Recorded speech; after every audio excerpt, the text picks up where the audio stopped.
This is CNN Breaking News.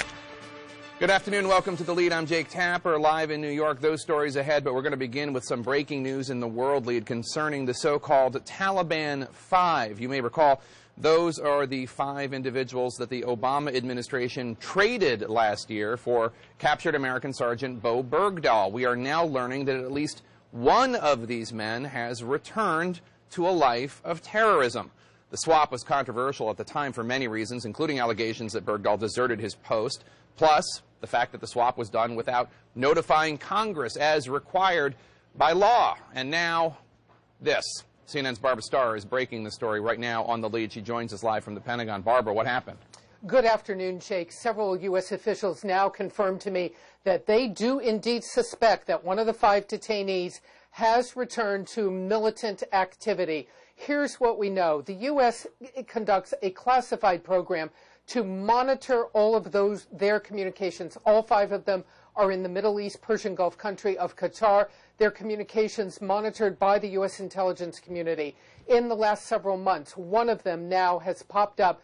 Those communications suspect that this individual, they will not say which one of the 5, has reached out to militants, and through those communications, he's now suspected of being back involved in potentially militant activity. This has sparked a debate inside the U.S. intelligence community. Some officials saying there is no direct threat. Their communications, however, being monitored even more closely now. Other officials saying that debate about whether or not there is a threat still open, that they might now classify this man as having been confirmed to return to militant activity. Here's the bottom line, of course.